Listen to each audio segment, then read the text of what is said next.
Bonsoir à tous, j'ai plaisir de vous retrouver pour une édition spéciale consacrée au pont Jacques Chaban-Delmas. Son inauguration vient de débuter, elle va durer tout le week-end. Cette vue incroyable que vous avez derrière moi est celle du poste de commandement. C'est d'ici que l'on déclenche la levée du tablier central. Un pont levant, comment ça marche?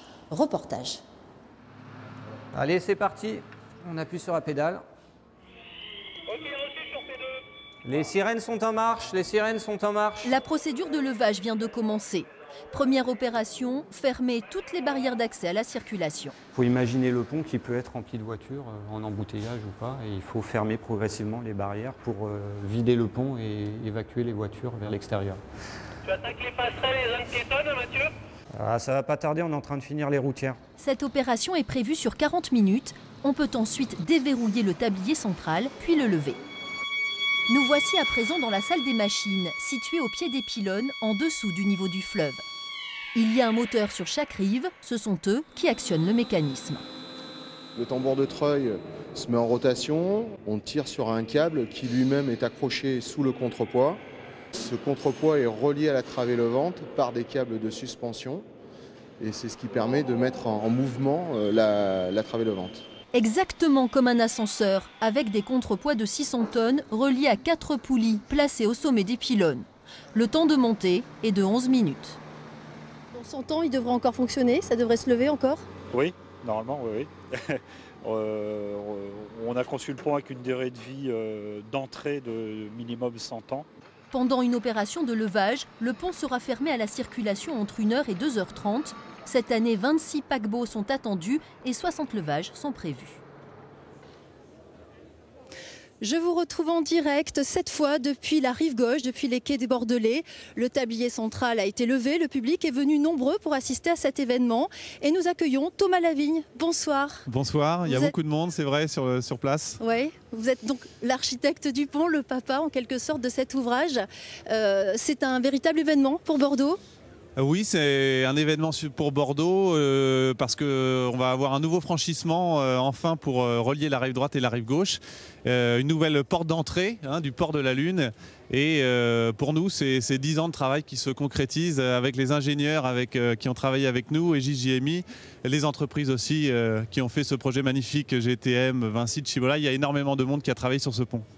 Et donc ce chantier a duré 3 ans. Avant de s'en dire plus, je vous propose de revenir en images sur les grandes étapes de ce chantier de construction. Un chantier titanesque dont l'apogée est ce test grandeur nature. 10 camions remplis de 32 tonnes de béton sur la travée centrale de 117 mètres de long. La première pierre est posée dans un show de lumière en décembre 2009. Cette première pierre est l'aboutissement de près de 15 années d'efforts collectifs.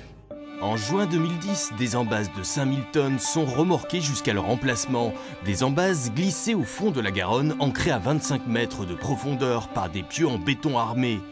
Une tâche remarquable est à saluer, c'est celle des plongeurs scaphandriers qui travaillent sans visibilité à couper d'énormes têtes de boulons. Le plus dur en fait c'est de maintenir au même endroit, toujours en se tenant avec une main quelque part.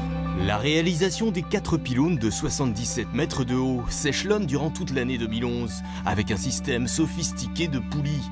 Le tablier central de 2400 tonnes vient s'imbriquer avec le jeu des marées en octobre 2012.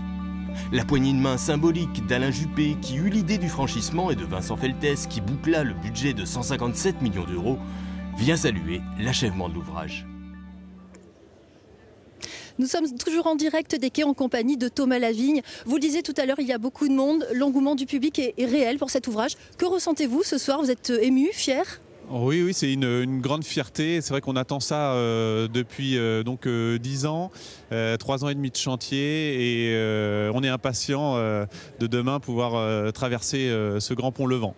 Alors le premier coup de crayon, c'est l'affaire d'un homme, c'est vous, mais au final, c'est un véritable travail d'équipe. Expliquez-nous. C'est un véritable travail d'équipe puisque les grands ouvrages d'art comme celui-ci sont conçus par des ingénieurs et des architectes qui travaillent ensemble. Et là, il y a aussi l'entreprise GTM Vinci qui était avec nous dans le groupement. Donc c'est un travail vraiment d'équipe sur une dizaine d'années. D'ailleurs, il y a eu une ambiance qui a toujours été très bonne au sein de l'équipe sur ce projet. Des ingénieurs new-yorkais ont travaillé d'ailleurs sur le mécanisme mécanisme, je crois, c'est ça? Oui, à l'entreprise Ardessia Hanover à New York, qui a fait de nombreux ponts mobiles aux États-Unis, qui a travaillé, et puis Aegis JMI, qui a dirigé toute la conception de ce pont. Alors, ce pont a un côté pratique, évidemment. D'ailleurs, il sera ouvert à la circulation lundi dès 6 h du matin. Vous l'avez voulu également esthétique. Oui, parce qu'on est au cœur de Bordeaux, au cœur d'une ville inscrite au patrimoine mondial de l'UNESCO. Donc il fallait avoir un ouvrage à la fois à l'image de la ville, qui s'intègre dans la ville. Et en même temps, il fallait aussi apporter de la modernité et apporter finalement aussi une nouvelle image plus contemporaine à la ville. Et c'est ce qu'on a essayé de faire. J'espère, je pense que c'est réussi. Rapidement, c'est le plus grand d'Europe? C'est le plus grand pont levant d'Europe. C'est un des plus grands ponts mobiles au monde. Et c'est un des rares grands ponts qui soit travaillé et traité par des architectes aussi, puisque les grands ponts levants dans le monde sont souvent très industriels.